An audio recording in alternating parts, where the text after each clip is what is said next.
one is just the 155th, but it feels like every year we get better at telling that story.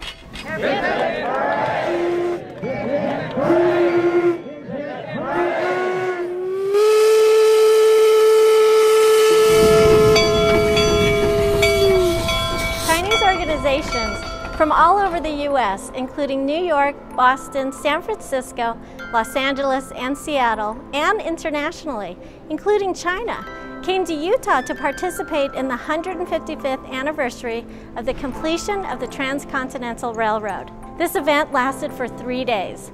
On the first day, we held a conference where a variety of speakers were arranged to talk about the history of American railroads and the contributions of Chinese railroad workers. Back in 1862, President Lincoln signed the Pacific Railroad Act, making it possible to build the Transcontinental Railroad. And then they had a moment where they accomplished a goal, and they took a minute to pose for a picture and celebrate, as they should. It's a lot of hard work. So this, okay, Union Pacific has done their thing, Central Pacific has done their thing, and we get to this fabulous, wonderful, celebratory champagne toast picture, right? Well, who's missing? Do you see any Chinese in there? Between 12 and 15,000 Chinese railroad workers. And it's a celebratory picture, but it is so exclusive. Our Chinese people, they are hardworking, so skillful, so they let them to do all the hard work, the dangerous work too. 我们的瓦工，他们 very sacrificed and dedicated. They are hard workers.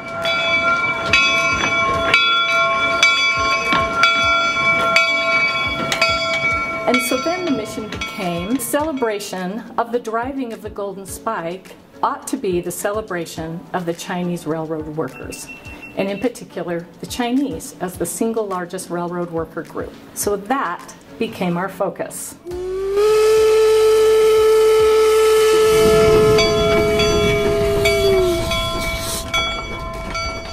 In the Golden Spike National Historical Park, the 155th anniversary of the Golden Spike Festival took place on May 10th and May 11th.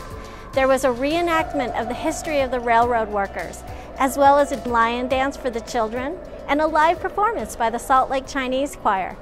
今天我们盐湖城华人合唱团非常荣幸受到金鹰节155周年之邀来参加演出。我们刚才唱了3首歌，一首《路》，一个金色的梦。还有一首《祝你好彩》，3首歌都是讲述当年华工在这边建造铁路的艰辛生活。We've included Chinese railroad workers in the famous champagne photo to commemorate those forgotten Chinese railroad workers, hoping that we will never again forget this part of history. I'm an archaeologist, I'm telling a story from that lens, but having the community tell their story about their own history just adds so much more character and flavor and feeling. Sometimes when we tell history, we can tell it really boring and it's facts and dates and numbers, but having community members talk about how their great-great-grandfather came here and helped build this railroad and how they wanted to see where their great-great-grandfather had worked and now they live here. And I think we're getting better at telling this story, and I think we're getting attention on this story. Outside had a lot of posters that you brought that showed both historic photos and modern photos of events that happened around the first Transcontinental Railroad's completion in 1869. The executive committee decided that one of the best lenses through which to tell history is art, which is also out at Golden Spike National Historical Park, is called Monument to Their Memory. And this piece is about 23 feet tall, and it is beautiful. Our next piece is a 43-foot tall golden spike. So the one side, Central Pacific, is of the Chinese. Another side is of the Union Pacific, which is the other various railroad worker groups from the Irish and freed slaves and Civil War vets, etc. This side that you're looking at, this represents the impact on the environment and Native American life. The final side depicts the technological and engineering advances of the time, including the trestle bridges that had to be built and the telegraph, etc. The spike displays the history of the railroad workers, and the history of the Chinese railroad workers was included to help more people understand the significance of this giant golden spike.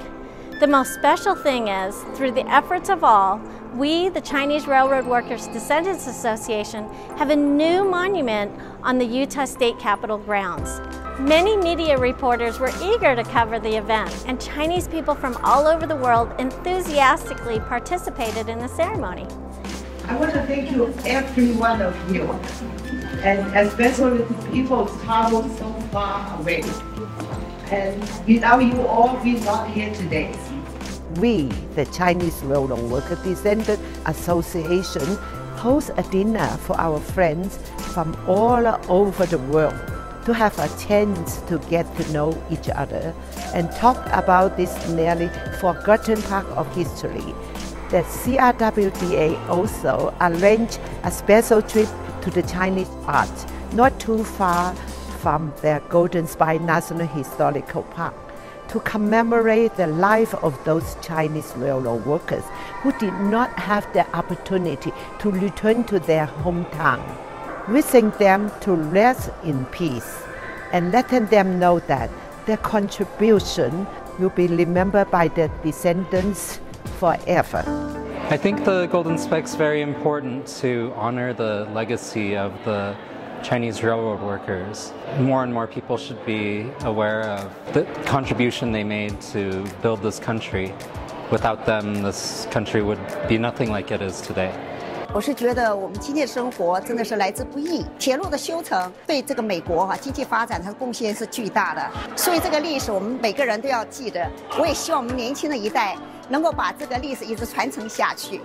这个机会让我们华人说出去，我们华人对美国的贡献，更多人了解到华人对美国有什么贡献呢？大家就可以更亲近一点，然后呢，美国和中国的关系呢，可能可以搞得更好。最后一个铁路的钉在了犹他州，我觉得今天的活动具有非常重大的意义，然后对我们了解这段的历史更有学习的意义。This just has so much significance to me because I started learning Chinese when I was in first grade. Just to bring it all together today at this event here, tying in American history with Chinese history, I think this is what me learning Chinese is all about and would highly recommend anyone else to start learning Chinese and relating that to their United States history.